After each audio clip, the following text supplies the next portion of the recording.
Adolescente, Sylvie se mutilait. Une pratique qui a laissé des marques sur son corps et dont les conséquences la font toujours souffrir à l'heure actuelle. C'est d'ailleurs, selon elle, la raison pour laquelle elle s'est vue refuser un poste d'agent pénitentiaire. J'ai envie de construire ma vie aujourd'hui en pensant au présent et au futur.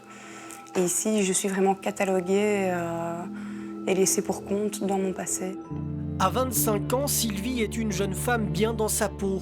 Éducatrice spécialisée de formation, sa vie n'a pourtant pas toujours été un long fleuve tranquille. Ces marques que j'ai sur la peau viennent de mes 12 ans à mes 18 ans où je me suis automutilée. Donc face à une souffrance psychologique importante pour moi, le seul moyen d'expression que j'avais, c'était de me faire du mal physiquement, de pouvoir sortir cette souffrance. Suivie médicalement et entourée par l'amour des siens, la jeune femme s'en est finalement sortie.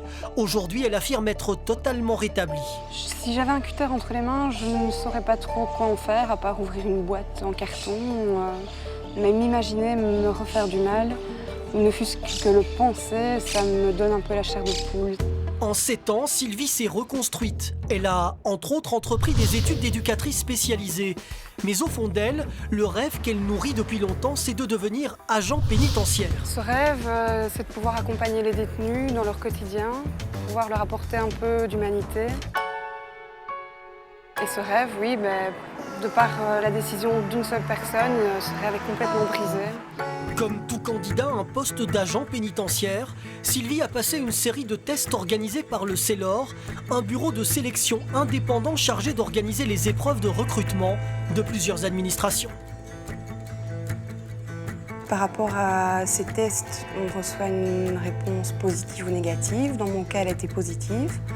Donc j'avais réussi les tests de sélection. Je n'avais plus qu'une visite médicale à effectuer. Donc moi, je suis partie sereine à cette visite médicale. Moi, j'y croyais aussi à cette formalité, puisque voilà, c'est un examen médical, elle est en bonne santé. Pour moi, ça ne posait aucun problème. Mais lors du test médical, tout bascule pour la jeune femme. Il a constaté mes cicatrices. À ce moment-là, il m'a demandé ce que c'était. Je lui ai expliqué l'automutilation de mes 12 ans à mes 18 ans. Il est vraiment resté sur le côté du passé, donc que j'étais susceptible de craquer plus vite par rapport à toute autre personne. Et là, il a coché la case trouble psychique.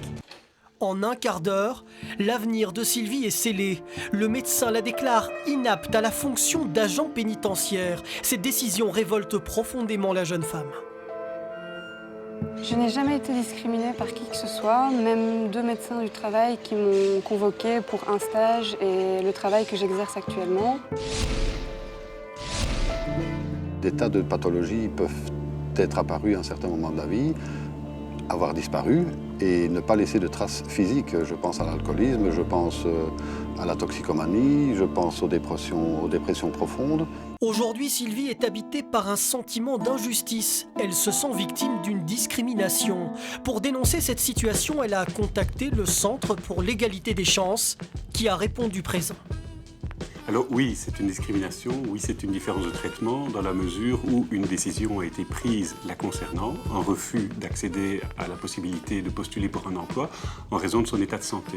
On est parti sur son état de santé d'il y a plusieurs années et on a un doute sur le fait est-ce qu'on a véritablement pris son état de santé actuel et futur dans l'évaluation du risque. Et là, il y a un gros doute et c'est là qu'on peut parler d'une éventuelle discrimination. Contacté par nos soins, le service public fédéral justice nous renvoie vers le sous-traitant qui a évalué l'état de santé de la jeune femme. C'est par communiqué que l'organisme nous explique comment se déroulent les tests. Le conseiller en prévention médecin du travail tient non seulement compte de l'état de santé actuel du candidat, mais aussi des risques associés à la fonction à laquelle il a postulé. Étant donné que le poste et l'état de santé du candidat peuvent évoluer, la personne garde le droit de postuler à ce poste dans le futur. Elle peut aussi postuler à d'autres postes. Dans son cas, Sylvie voit mal comment son état de santé pourrait évoluer puisque ses cicatrices sont a priori indélébiles. La jeune femme se dit prête à se soumettre à un examen psychologique, mais étonnamment, ce n'est pas prévu dans la procédure de sélection. Le côté psychologique pour un agent pénitentiaire est très important parce que derrière ces murs, on peut rencontrer des personnes avec d'énormes souffrances, qui ont commis des actes terribles et donc n'importe qui ne peut pas devenir agent pénitentiaire, je pense. Bonne nouvelle, le service public fédéral justice souhaite inclure des examens psychotechniques dans la procédure de sélection du CELOR. Rien n'est encore fait, mais pour Sylvie, c'est l'espoir d'un jour accéder au métier de ses rêves. Aujourd'hui, je suis heureuse, j'avance, j'ai plein de rêves en tête. Et pouvoir avoir un métier dans lequel je me sente épanouie, pour moi, ça serait un plus.